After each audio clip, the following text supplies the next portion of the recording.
Similarly, you need to check the shear reinforcement for the last portion of the footing, that is for the column B portion.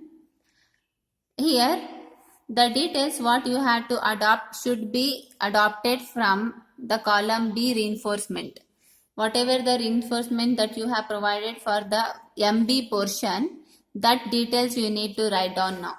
So now let us see what are all the things that we have provided for the MB portion. See, for the MB portion, we have provided 12 mm dia bars at 150 mm center to center spacing. Now, the same data you need to write. Here, the dia of the bar is again same, which is 12 mm, and this time the spacing is 150 mm, whereas the width of the footing remains same, that is 2000 mm. Now, with the help of this, you first have to find the AST provided, but in the earlier step itself, we have already found the value of AST provided, and the value what we have got is 1507.86 mm square. If you want, you can find the provided AST earlier itself. If not, you can find it in the step number 8. As we have already found the value of AST provided, no need to find the AST provided once again. So once you know the value of AST provided, you just find out the percentage of steel. To find the percentage steel PT, the formula is 100 AST provided divided by B into DF. You substitute the value of AST provided, B and DF in the next step. Simplify it. On simplifying, you will be getting a value as 0.243. Round it off to the next decimal, that is 0.25%.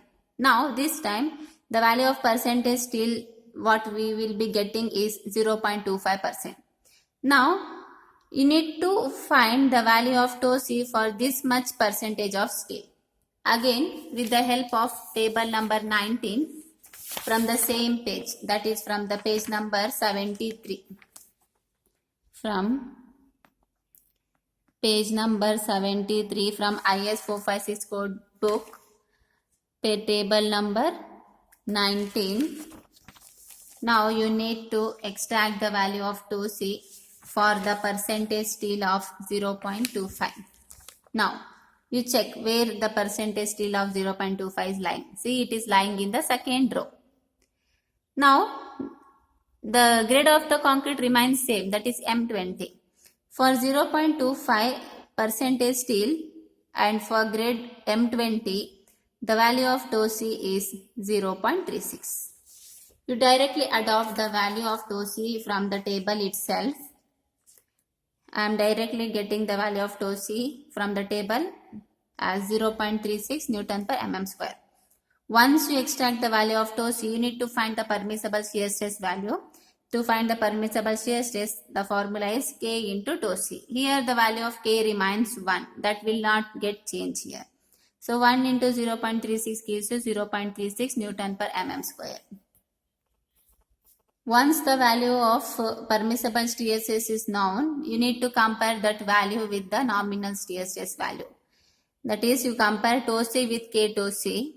The value of tau V with K tau C. The value of tau V we got 0.22. K tau C we got this time 0.36. On comparing this, I am getting the value tau V is lesser than K tau C. Hence, since the value of tau V is less than K tau C, again shear reinforcement is not required.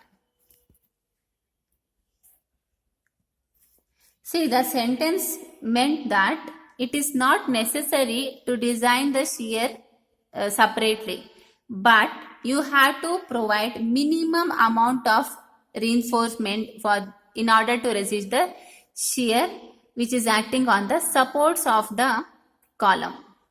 So for that reason, to find the minimum shear reinforcement that has to be provided on the support region, the formula is ASV divided by BSV less than or equal to 0.4 divided by 0.87 FY. You will be getting this formula again from IS 456 code book from class 26.5.1.6. Now from this class you extract this formula. In this formula I need to find the value of SV. You keep SV as it is and you rearrange the equation. On rearranging this you will be getting 0.87 Fy into ASV divided by this B will comes to the numerator of 0.4, but I am writing the equation of SV here, hence the whole thing goes to the denominator. Hence the equation will be written as 0.87 Fy ASV divided by 0.4 into B. Once you will get the formula for SV, you need to assume how many legged vertical stirrups you are going to adopt. In this case, I am adopting 8 legged vertical stirrups of 8 mm dia. So let us assume 8 mm dia of 8 legged vertical stirrups. Now, by considering this, you first have to find the ASV. Here, ASV represents the area of steel for the vertical stirrups. As I am adopting 8 mm dia, 8 legged vertical stirrup, the formula to find ASV is pi d square by 4. Here, this formula represents the area of steel, that is vertical stirrup for one dia. That has to be multiplied with 8 number of legged. This into 8. Here D represents the dia of the bar, which is 8. Hence I am writing pi into 8 square divided by 4 into 8.